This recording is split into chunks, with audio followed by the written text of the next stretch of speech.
ASEAN ಬಗ್ಗೆ ತಿಳ್ಕೊಳೋದಾದರೆ, ASEAN ಅನ್ನೋದು ಒಂದು ಗ್ರೂಪ್ ಆಗಿರುತ್ತೆ. ಇದು ಆಗ್ನೇಯ ಏಷ್ಯಾ ರಾಷ್ಟ್ರಗಳ ಒಂದು ಒಕ್ಕೂಟ.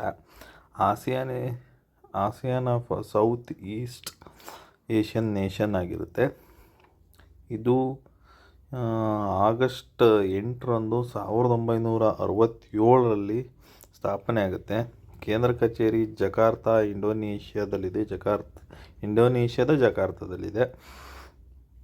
ಶಾಂತಿ, ಸ್ಥಿರತೆ, ರಕ್ಷಣೆ, ಆರ್ಥಿಕ, ಸಾಮಾಜಿಕ ಮತ್ತು ಸಾಂಸ್ಕೃತಿಕ ಅಭಿವೃದ್ಧಿ ಸಾಧನೆಗೆ ಇದನ್ನು ಮಾಡಲಾಗಿರ್ತದೆ. ಸದಸ್ಯ ರಾಷ್ಟ್ರಗಳು 10 ರಾಷ್ಟ್ರಗಳು ಇದರಲ್ಲಿ ಕಂಡುಬರುತ್ತೆ. ಅವ್ಯಾವುವು ಅಂದರೆ Indonesia, Malaysia, ಫಿಲಿಪೈನ್ಸು, Singapore, Thailand.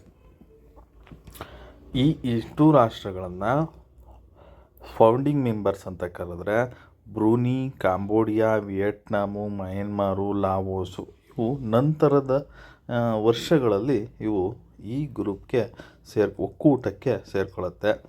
Bharat ಇದಕ್ಕೆ ವೀಕ್ಷಕ ರಾಷ್ಟ್ರವಾಗಿ ಸೇರಿಕೊಳ್ಳುತ್ತೆ.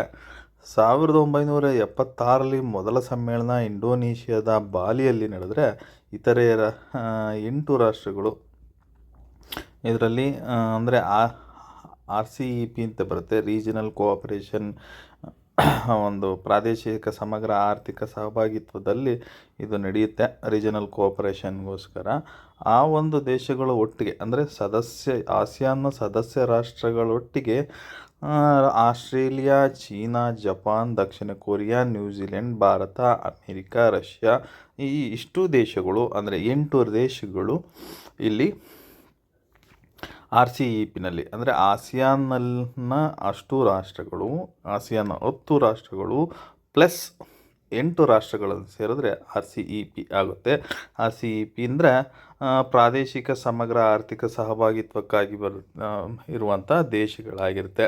ಆದರೆ ಇದು ಕೆಲವು ವರ್ಷಗಳ ಮುಂಚೆ ಒಂದು ಅಗ್ರಿಮೆಂಟಿಗೆ ಬರುತ್ತೆ, ಅಂದರೆ ರೀಜನಲ್ ಕೋಆಪರೇಷನ್ಗೆ. ಆ ಅಗ್ರಿಮೆಂಟ್ನಿಂದ ಭಾರತ ಕೊನೆಯ ಹಂತದಲ್ಲಿ ಹೊರಗುಳಿಯುತ್ತೆ. ಇದು ಭಾರತದ ಹಿತಾಸಕ್ತಿಗೋಸ್ಕರ, ಅಂದರೆ ಇಲ್ಲಿನ ಜನರ ಹಿತಾಸಕ್ತಿಗೆ ಧಕ್ಕೆ ಬರುತ್ತೆ ಅಂತ ಇದರಿಂದ ಸರ್ಕಾರ ಹೊರಗುಳಿಯಲು ನಿಶ್ಚಯಿಸಿರುತ್ತೆ.